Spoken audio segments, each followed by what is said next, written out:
Good evening, dear listener, and welcome back to the Sleepy Story. Tonight, snow drifts softly through a dark, enchanted forest.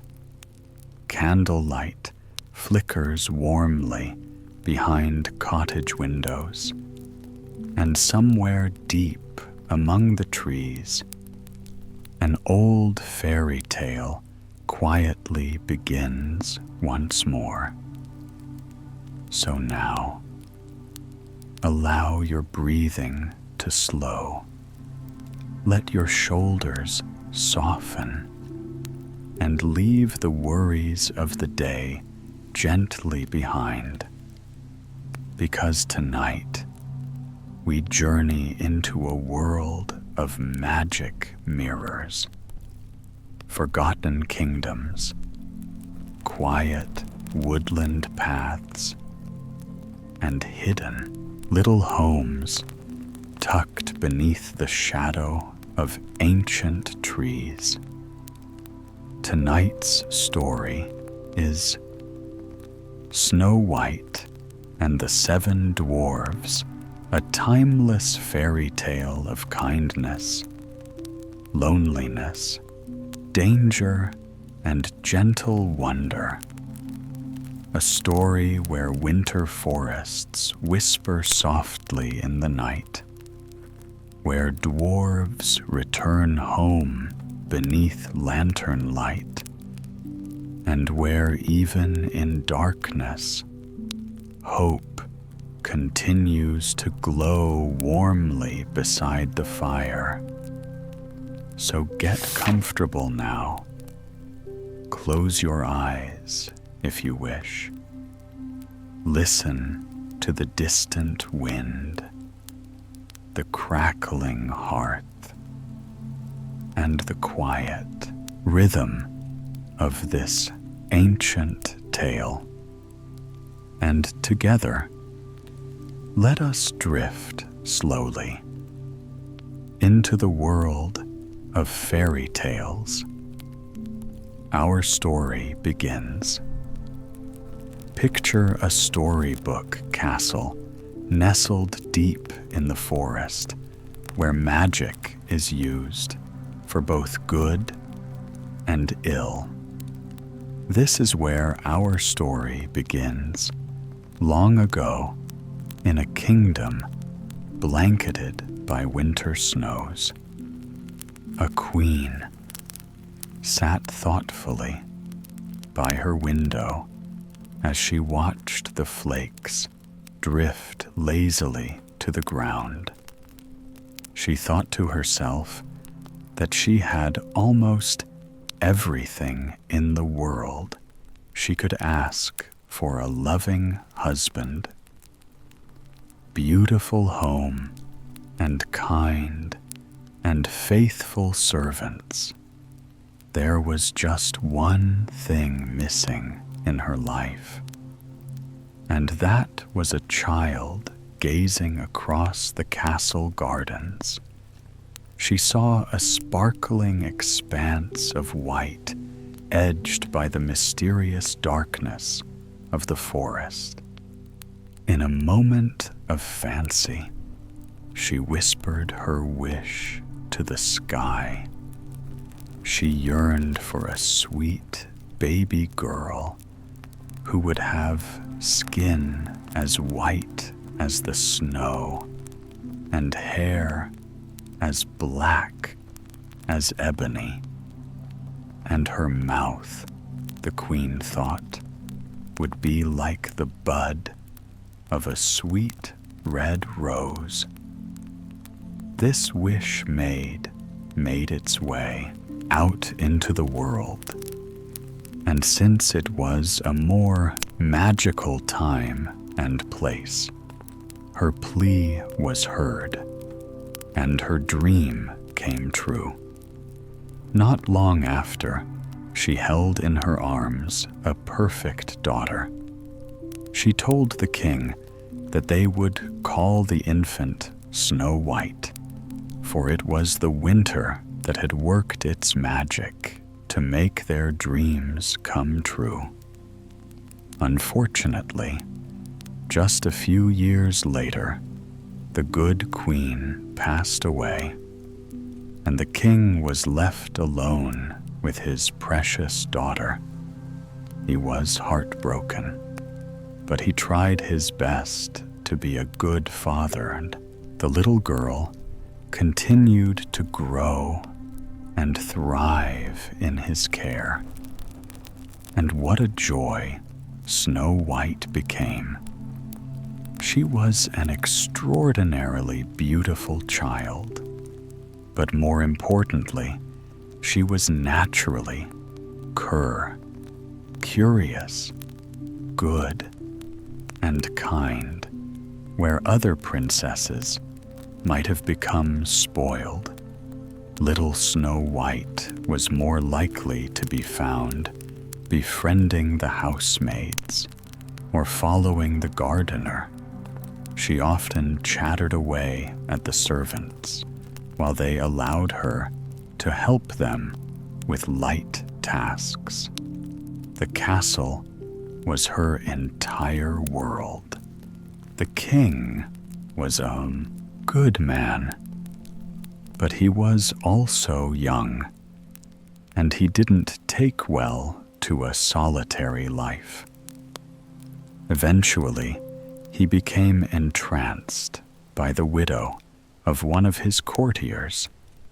She was an exquisitely beautiful woman with shining hair, the color of corn silk, and unblemished ivory skin. The woman won his confidence slowly, reeling him in with skill. When Snow White had just turned 13, there was a royal wedding, and the princess gained a stepmother. The new queen was called, composed, and elegant, while there was nothing outwardly wrong with her.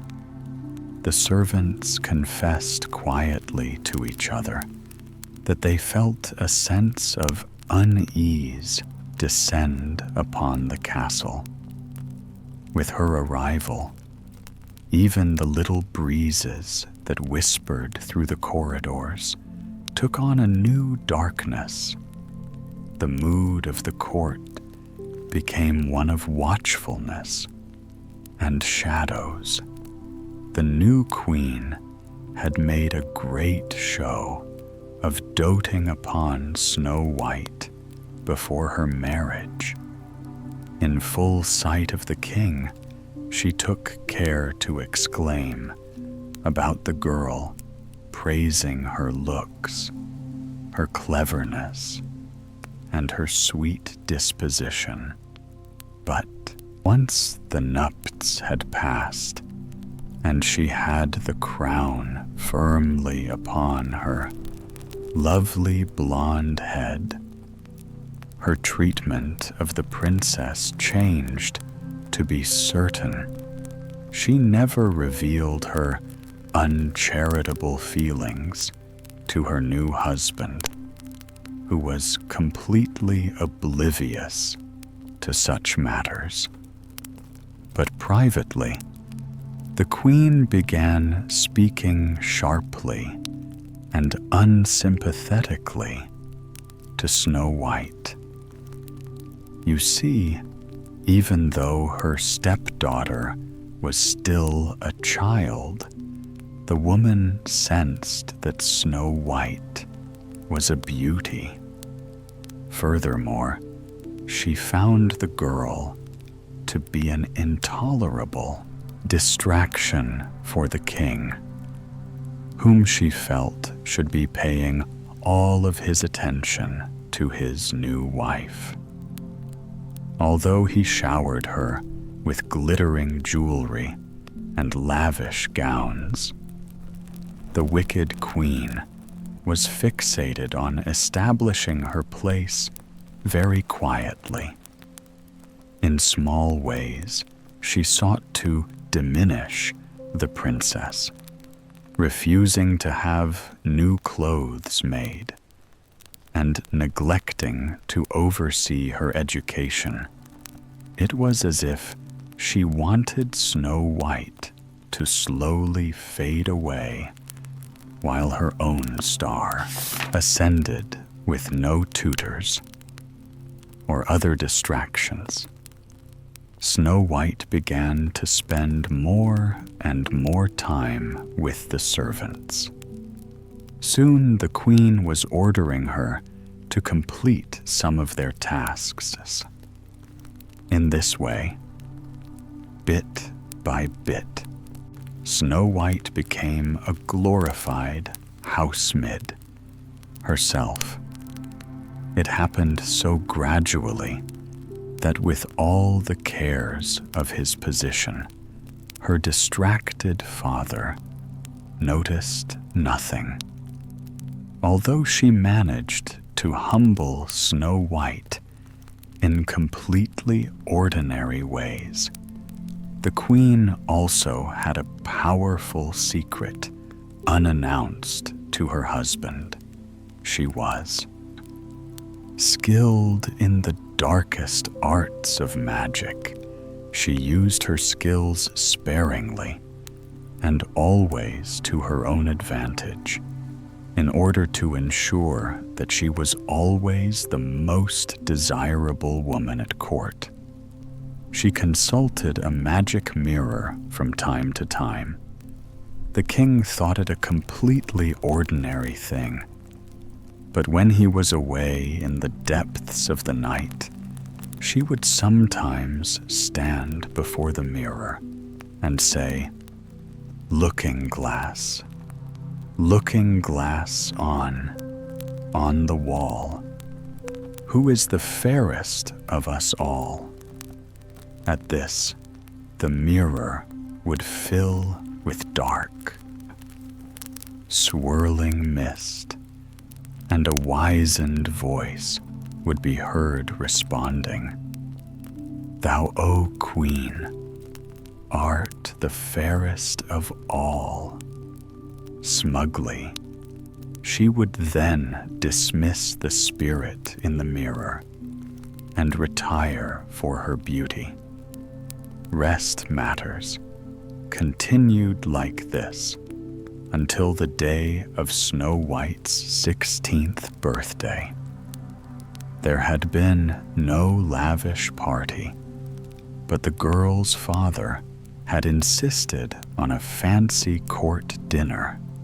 Grudgingly, the queen had been forced to provide her with a new gown for the occasion, even though she tried her hardest to choose an unflattering color for the dress.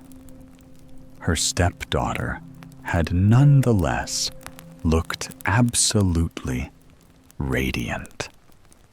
Shutting herself in her chamber, at the end of the evening, the queen approached the mirror in a foul mood, wishing to lift her own spirits by invoking the familiar words of comfort standing primly in front of it.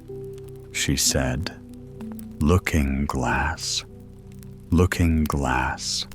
on the wall, who is the fairest of us all?"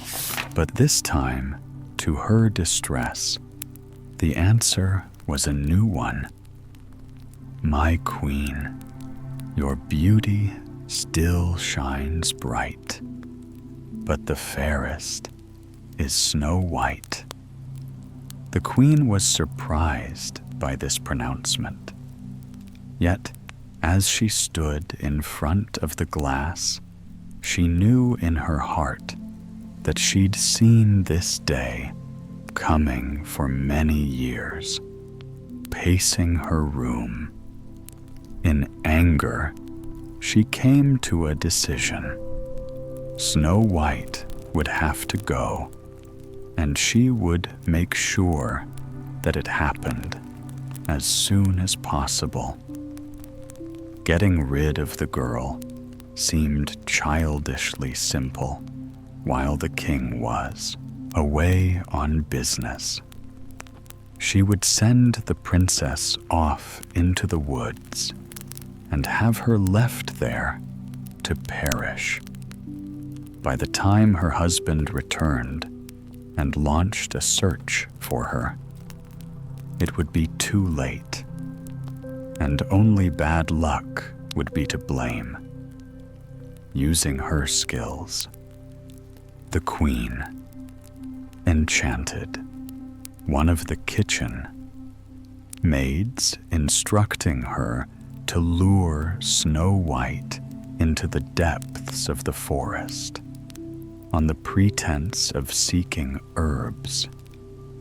Although it was autumn and conditions were cold and windy, Snow White didn't question this plan the queen made, sure that her stepdaughter departed early in the morning with no witnesses, carrying nothing but an empty basket, and warmed by little more than her cloak.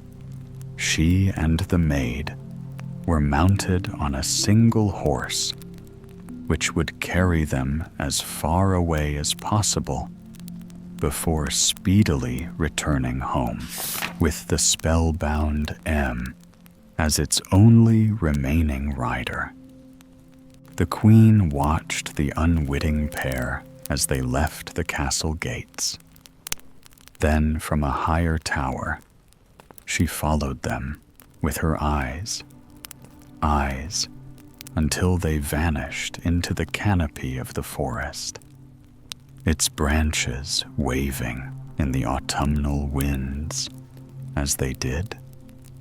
She smiled to herself with delight, anticipating her next meeting with the magic looking glass. All would go according to her plan. Meanwhile, Snow White and her maid were completely unaware of what lay ahead. Under the queen's spell, the servant girl confidently urged their horse into the blustery gloom. Snow White pulled the collar of her cloak up around her neck, closing her eyes against the hostilities of the weather. Brown and yellow leaves are in their path, and the air bit at their noses and ears. But the maid insisted, with a light tone, that they must go deeper into the thickets and into the wilderness. Finally, when Snow White had absolutely no idea where they were, the maid stopped their horse, pointing down into a ravine. She told Snow White that the elusive herb would be found there.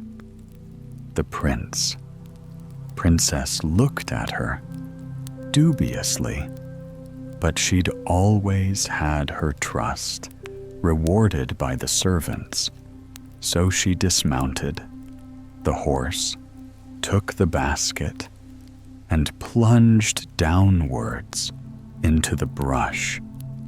She was disheveled and tired before long, and she called out to the maid. Her only answer was the wind howling through the leaves, pushing her way back to where she thought she had started.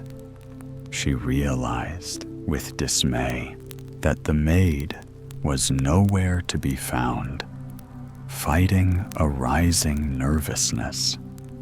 Snow White called out. For the first time in her life, she felt completely lost and alone.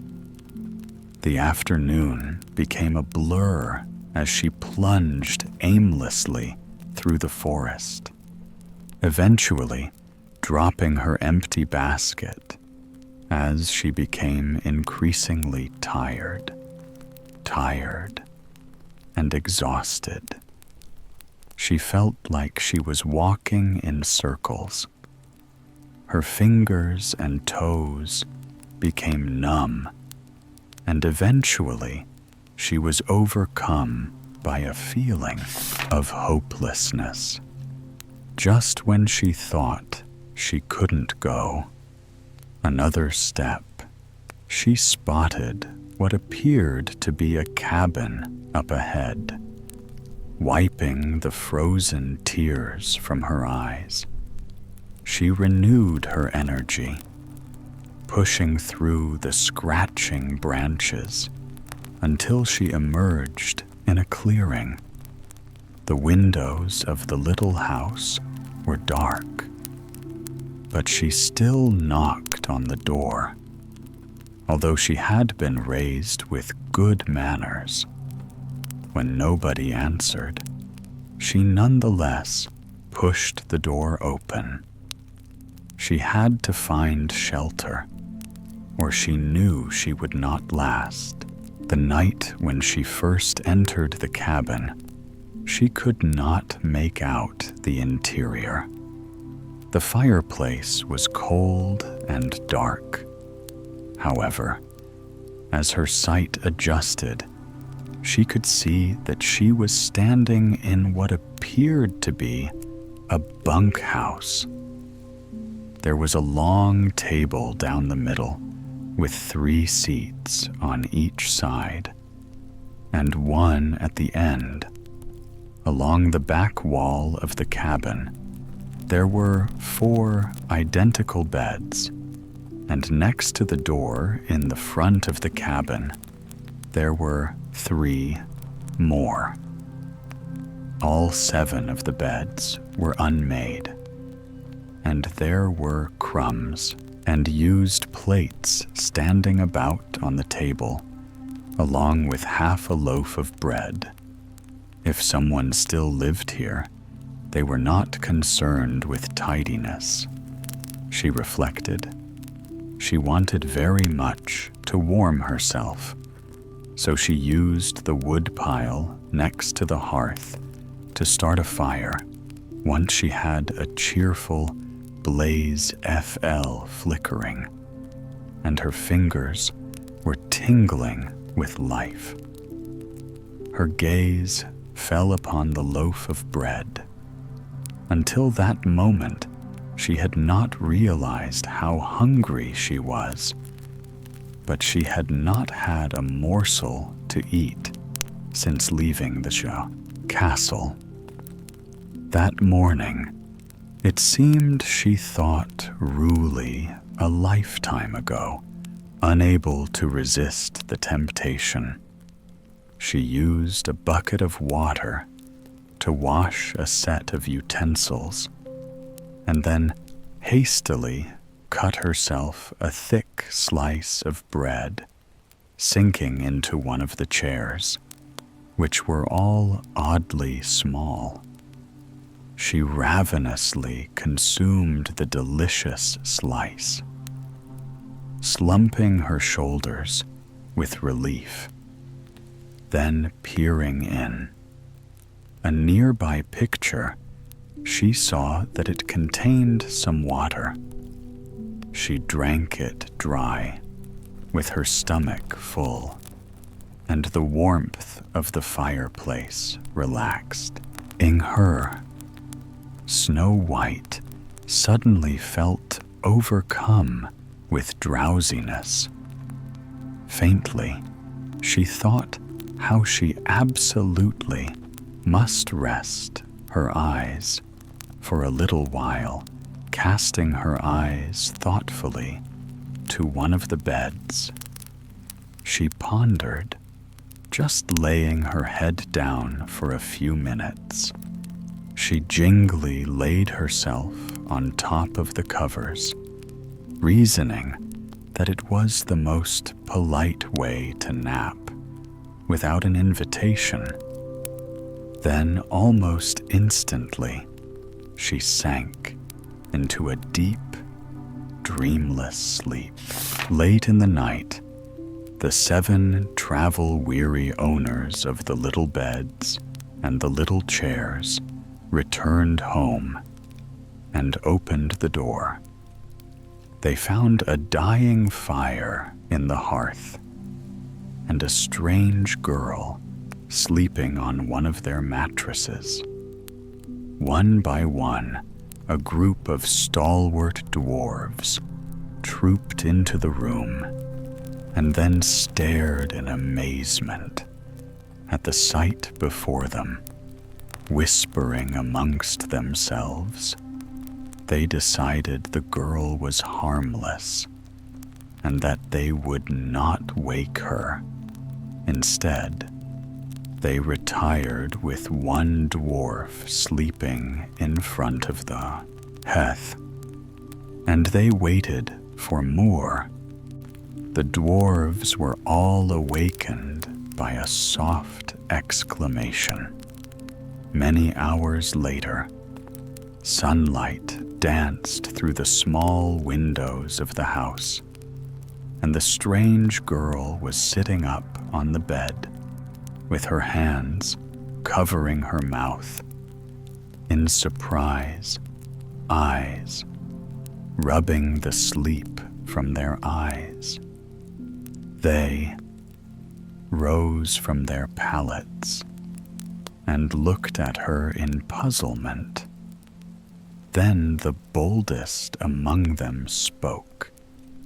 He asked the girl who she was and where she had come from, for, as he explained, they were creatures of the woodland and unused to seeing many humans this deep in the forest, coming home from a mining expedition to find a girl sleeping in their house was quite unexpected. In a rush, Snow White sought to explain herself. She had become lost in the woods and wandered a great distance. She knew that it was poor manners to invite oneself into someone else's home. She clarified, but she'd been so cold and hungry, she promised to bake them a new loaf of bread. The dwarves were kindly creatures, if a bit awkward and unused to strangers. They found themselves unified in sympathy for the poor lost girl, clucking their tongues about her predicament. They huddled briefly and quickly agreed she must stay with them until they could decide how to help her. Snow White was filled with relief, and she promised to do her best to help around the house. Brightly, she suggested she could do washing and light fires. She also istically suggested that she could cook for them, although they would soon discover that the culinary arts were not her strong point. Nonetheless, Snow White quickly proved herself to be very useful around the house, and she was an eager student when she encountered a task that was new to her. The dwarves lived in quiet isolation, and the birds brought them no news of a missing princess. They made no progress toward solving the mystery of where she was from, and so she stayed with them, and 1 week melted into another through the winter until the 7 dwarves could hardly remember life without her. For her part, Snow White was quite content staying with them. She enjoyed keeping a tidy house. Furthermore, she found that the dwarves were very wise upon learning of her scant education. Their wisest member took it upon himself to begin evening lessons with Snow White. He produced mysterious, ancient books and helped her to learn ciphering. She read poetry and legend. As the months SW on, she became just as intelligent as she was beautiful. Of course, it was only a matter of time before the mirror found her again.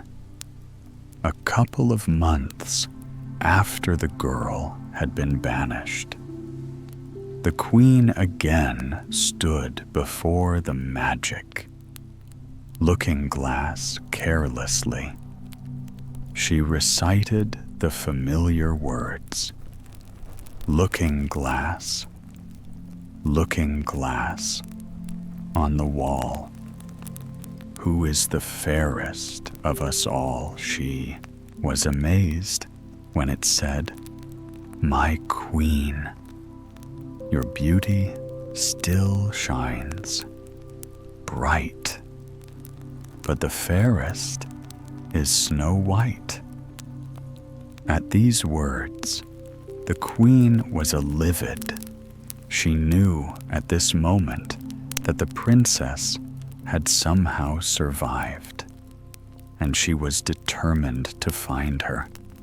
She summoned a famous huntsman and tasked him with locating the girl and doing away with her. Not knowing the princess, he had no loyalty to Snow White, and he readily agreed, hearing that a fat purse of gold would be his reward. He canvassed the forest for weeks, consulting travelers, peddlers, and hermits to uncover news. Finally, someone told him that he had seen the girl living in the house of the 7 dwarves, deep in the woods. The huntsman found the cabin, and he observed Snow White working there in a cheerful kitchen. Garden, she was humming to herself, and even in plain clothing, she was so sweet and beautiful that his heart skipped a beat. He resolved to fulfill his promise by telling the evil queen where she could be found, but he couldn't bring himself to also be the instrument of Snow White's demise. The queen was furious with the huntsman when he returned and refused to pay him unless he completed the entire task. But the huntsman had no change of heart, as he could see that Snow White was a great goodness in the world, and the queen was wicked through and through. When he had gone, the queen set about her preparations to take care of the matter herself. Using her dark magic, she disguised herself as a simple peddler. She brought a few items with her as part of her deception, but there was really only one very important enchanted trinket among them.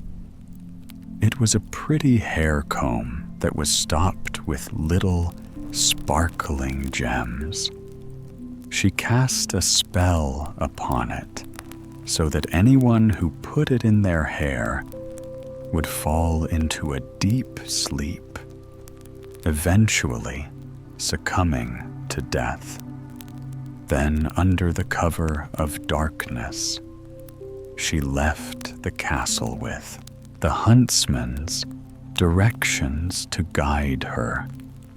It was well into the next day when she found her way to the little cabin in the woods. As she approached, she sang a song, beckoning anyone inside to come out and see her wheeze. It wasn't long before Snow White's pretty black hair and rosebud lips could be seen at the window. Moments later, she cautiously opened the door, smiling sweetly at her. The evil queen beckoned. "Come and see the lovely things I have here," she urged, as any curious girl would do. Snow White came to the gate to see what the stranger had brought. After showing her a few things, the queen smiled as if sharing a secret and pulled the comb from her cloak. Snow White caught her breath with delight, accepting it into her beautiful hand and holding it up to see it sparkle in the light. "Try it on, Boom," Queen whispered. "It will look so lovely in your ebony locks." Snow White couldn't resist, as she had no such beautiful things, and found them fascinating.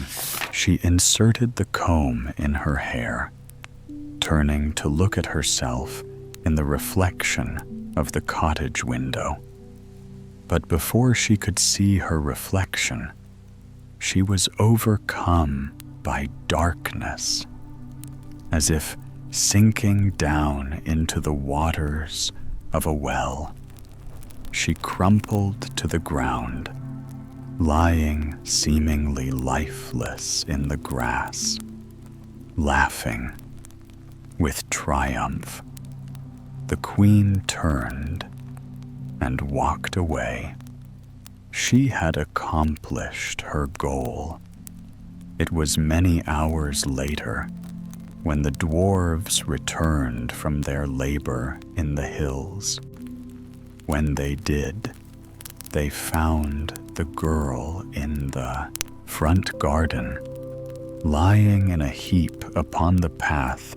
They all rushed to gather around her, fanning her face and patting her hands as still as a porcelain doll.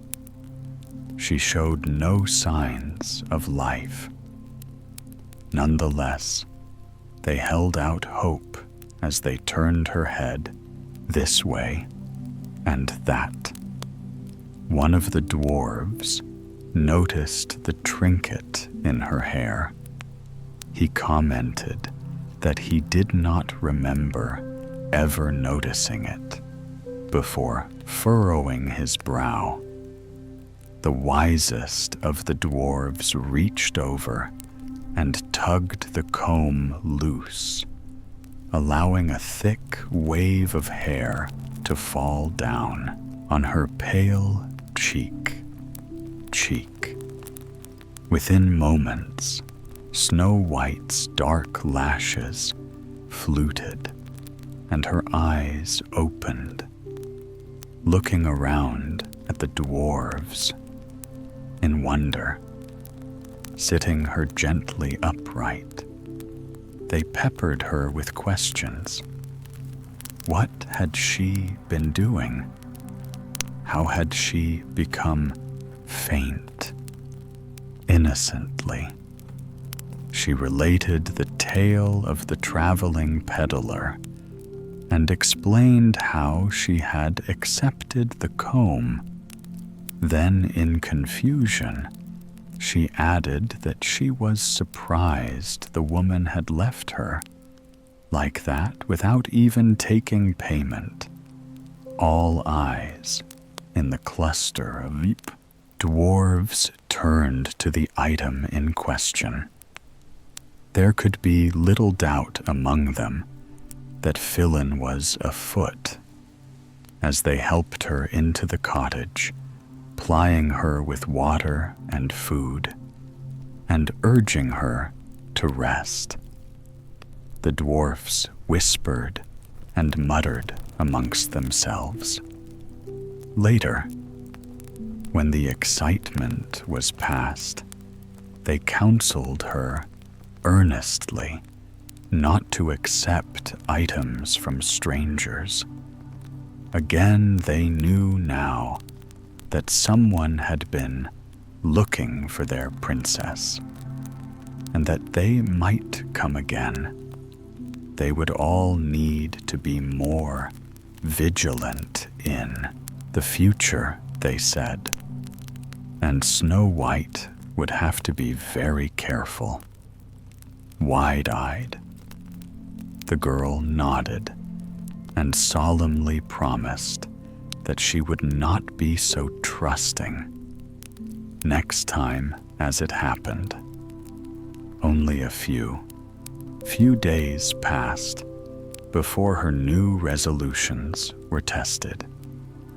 She was working in the garden on a sunny afternoon when a handsome young man appeared at the gate leading a horse. He seemed a bit surprised to encounter the cottage at all, and even more amazed to see the lovely young lady who was toiling in the vegetable patch inside the gate, sweeping his hat off his head. He bowed, looking at her with a twinkle in his eye.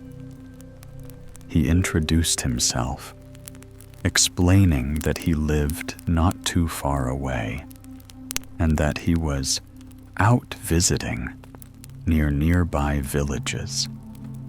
Looking around, as if puzzled, he asked Snow White who she lived with so deep in the woods and why they had not met before, mindful of her promises to the dwarves.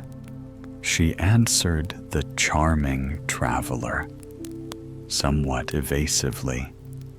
She lived here as a housekeeper, she told him, feeling uncomfortable with any sort of FIB. She dropped her gaze back to her weeding and told herself the lie was necessary. He didn't challenge her explanation, but merely leaned on the gate and began to chat with her, telling her of his travels and how he loved the forest, even as she steeled herself against this fascinating new friendship. She couldn't help but become interested in this very good-looking fellow. Soon she found herself sitting up, laughing, nodding, and parrying his comments with clever responses, for she had become a well-read, intelligent girl, despite her innocence. They stayed her like that with him, leaning on the gate, and her sitting in the garden for quite a long time.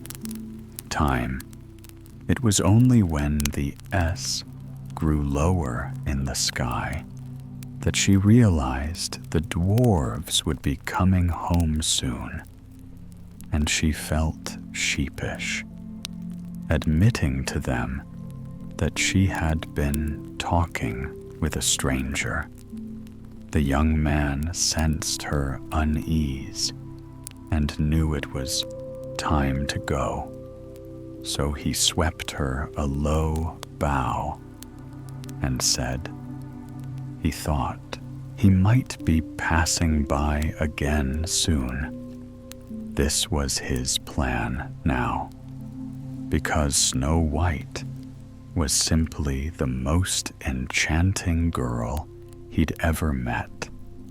Meanwhile, gone in her castle, far away, the queen was about to make an unwelcome discovery. Standing in front of her dark mirror, she once again confidently posed her usual questions. She said, looking glass on the wall, who is the fairest of us all? Impossibly, maddeningly, the mirror said, my queen, your beauty still shines bright, but the fairest is Snow White. She was beside herself. She knew that somehow the girl had escaped her enchantment, but she would not leave her work undone. As Snow White and the dwarves sat amiably around a fire, telling tales many miles away, the queen once again began her preparations. This time, she disguised herself as an entirely different type of traveler. She appeared to be a very old woman, draped in a cloak, simply taking fruit to market. A few days later, once again, under the cover of early morning darkness, she set out on the road.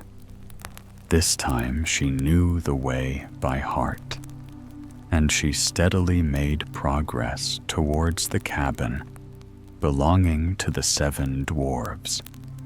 She was confident that Snow White wouldn't foil her plans again.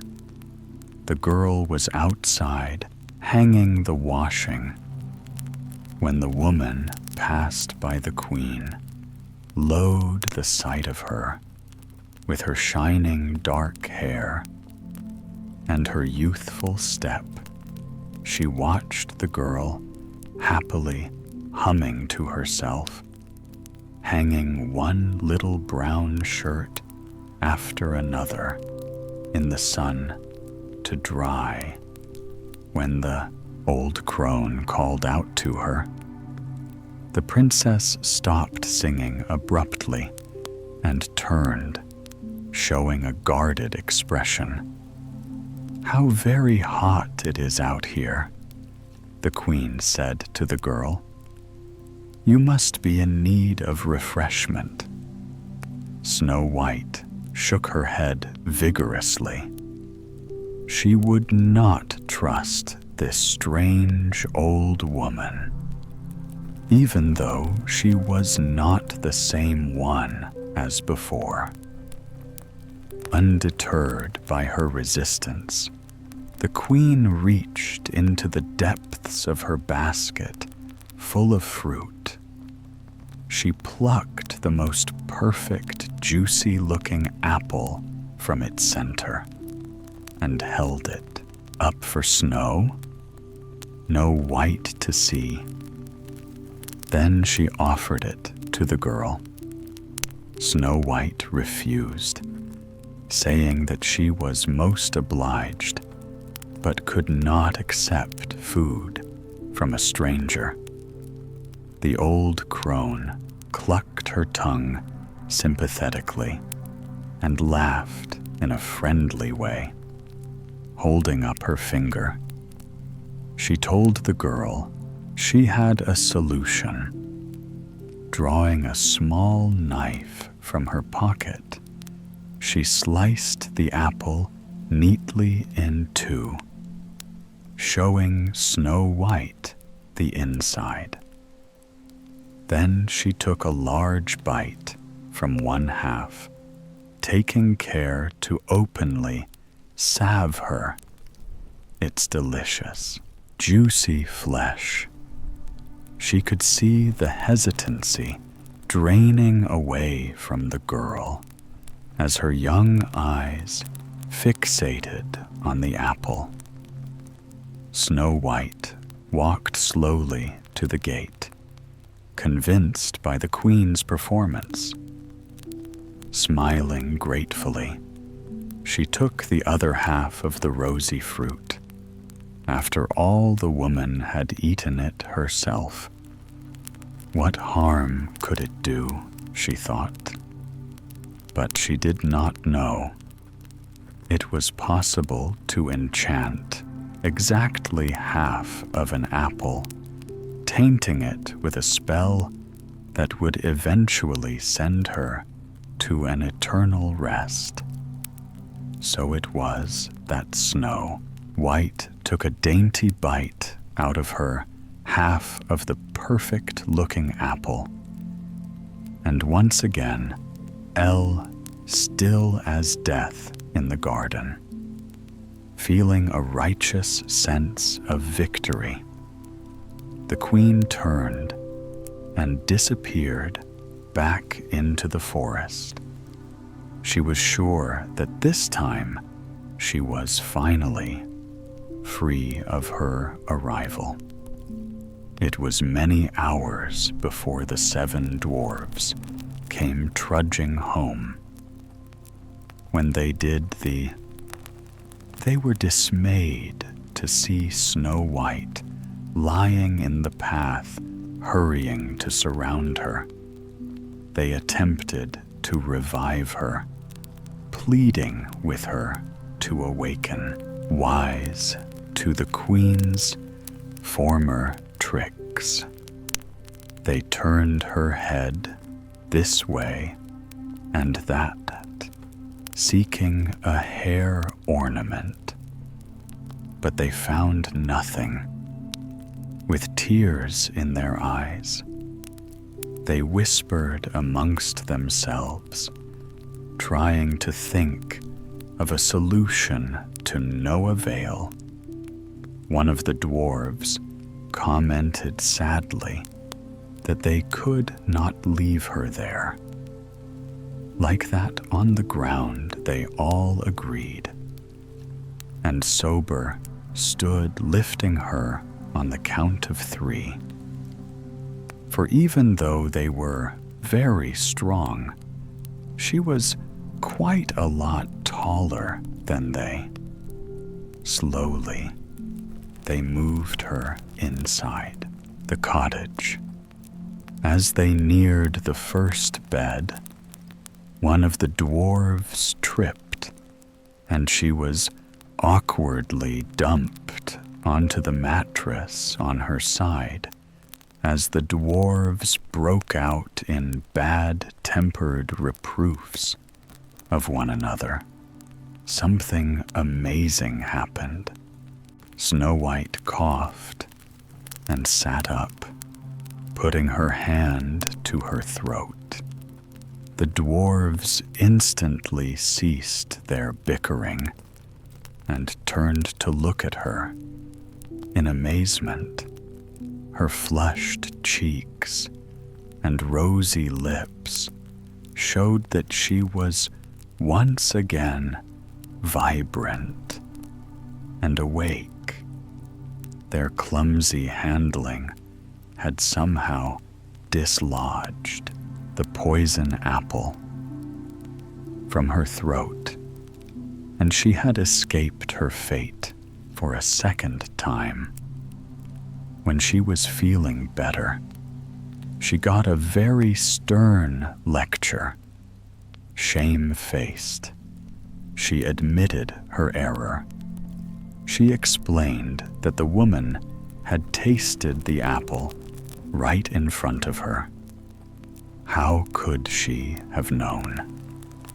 But the dwarves shook their heads and insisted she must not take another gift of any kind, be it jewelry or sweets. She nodded her head in agreement and resolved to do better in the future. For what if the dwarves had not returned home in time, or tripped and jostled the fruit loose from her throat? The outcome would have been grave. So when her handsome young man appeared at the gate again, a few days later, she told herself that she would simply not accept any gifts from him, but no lectures from the dwarves or good intentions could keep her from being drawn to his fascinating conversation or his charming good looks. She even let him kneel next to her in the garden and help her with the weeding. Neither she nor her visitor seemed to care that he was rather bad at it. He kept getting distracted as he watched her lovely hands deftly tending her vegetable patch. He thought they must be the most perfect hands he'd ever seen. In fact, he was quite smitten. But many miles away, storm clouds were gathering for snow. No white. It was only a matter of time before the mirror once again revealed her secrets. And when the queen found out that her second plan had incredibly failed, she was determined. Her third should be the charm. Snow White was innocent, but she was not a hopeless fool. The queen knew that she would not accept a third gift, so she devised a less obvious way to deliver her poison. This time, she drew upon a very special type of spell. She found an ordinary metal ring that was so delicate it was hardly visible. With her dark skills, she enchanted it, although it was really a very plain ornament to the human eye. It was a great treasure, sparkling with multicolored gems. She made sure it would be irresistible to a pretty young maiden. On this occasion, the queen timed her arrival at the cottage for the dark hours of the morning, quietly letting herself into the garden. She glided silently to Snow White's beloved vegetable patch. Once there, she took the enchanted ring and set it on the ground. Then, as quietly as she had appeared, she exited the garden and melted into the sheltering branches of the forest. Later that day, Snow White cheerfully came to the garden, carrying her basket. She was now much better at cooking. There was a fine dinner planned for the dwarves, and she wanted it to be ready when they returned home. as she reached into the rows of vegetables. However, something winked at her from the ground. Examining more closely, she found the most beautiful ring she had ever seen. It was delicate, and it glittered with the color of every stone she could think of: red, blue, green, and pink. Sparkles seemed to constantly appear on it, as if it were a shifting rainbow of different gems catching her breath.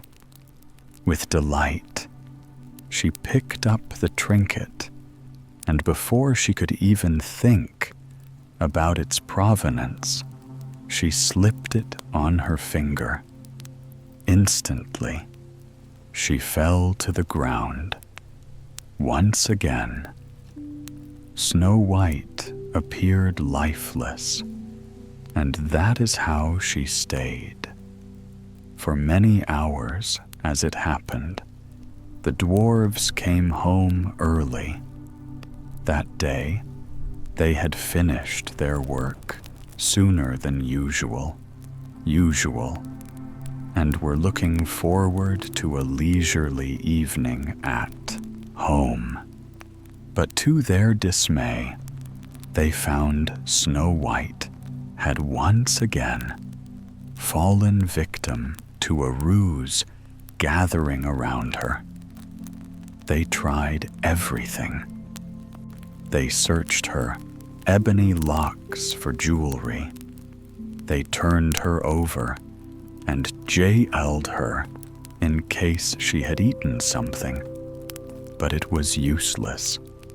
Their hands, this time, they feared they would not be so fortunate as to stumble upon her cure.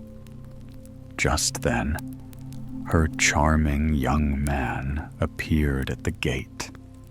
While this would normally have put the dwarves on the defensive, they were too distraught to care about the stranger, and they didn't complain when he hurried to their side as the dwarves watched. He patted her face and hands, trying all the tricks they already knew too well. Alas, he was not able to revive her either. It was a sad gathering. Indeed, as the man took in the sight of his beloved, he was filled with grief. Sadly, his eyes wandered to her beautiful hands on her finger. He could clearly see that a lovely ring was sparkling. Looking up at the dwarves, he asked if this was a new trinket, and if they had given it to her. Puzzled, the dwarves stared at her hand, for they were not human, and they did not see the false gems. All they noted was that she had just the thinnest metal band upon her finger. They didn't know what the visitor was talking about, acknowledging that even this dainty metal ring was new to them. One of the dwarves reached down to her finger and slowly pulled off the adornment. To his amazement, Snow White suddenly took a deep breath, and her face flushed with color. Once again, as a cry of happiness went up among all present, she fluttered her long lashes once, twice, and then opened her eyes, seeing her alive. The dwarf danced about the garden in happiness. Meanwhile, the handsome young man clasped her hands in his, smiling down at her. And as Snow White raised herself up, she looked right back at him. She fervently hoped that this was not just a dream. In that moment, the two of them realized that they could not bear to be parted, and that something new was beginning. The young man asked Snow White if she would consider being his wife. He admitted, somewhat sheepishly, that he was, in fact, a prince, but he hadn't wanted to tell her, fearing it would change her feelings about their friendship and their amusing afternoons in the garden. Snow White laughed, saying that it happened she was also a princess. But then, soberly, she admitted that it didn't seem to matter anymore. She told him how she had lost her way long ago, and that nobody had ever come to find her. She feared that her father no longer cared for her. Very seriously, the prince asked her if she could ever bear to try on another ring, since the last one had not agreed with her. And Snow White teasingly said, yes, she would, as long as she could choose it herself. Meanwhile, the queen did not escape retribution for her meanness. It happened that the huntsman could not live with his feelings of guilt for exposing the princess.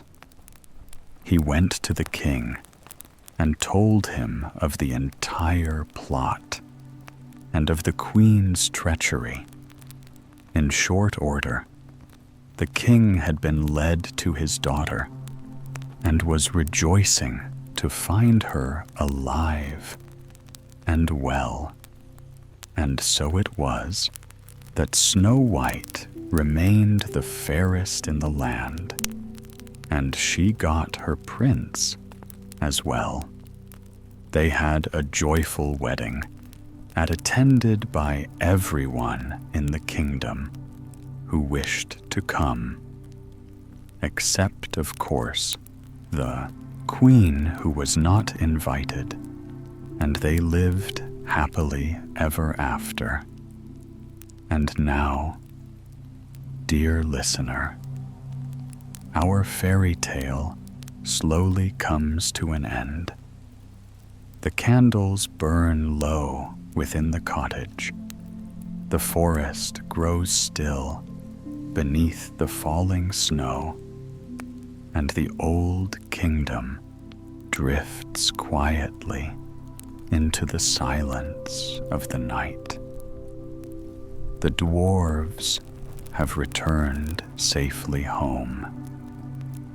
The fire crackles softly beside the hearth, and Snow White rests peacefully at last. Perhaps by now, your breathing has slowed, your thoughts have softened, and sleep is already beginning to carry you gently away. So there is nothing more you need to do.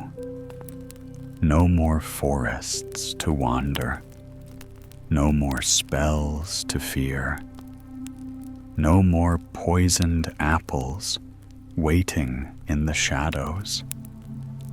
Only rest, warm, quiet, peaceful rest. And if you are still awake, simply remain here a little longer, wrapped safely inside this cozy fairy tale world, beneath the calm darkness of the enchanted forest. Soon, sleep will carry you the rest of the way, and I will be here again very soon with another gentle story from the Sleepy Story. Until then, good night and sleep well.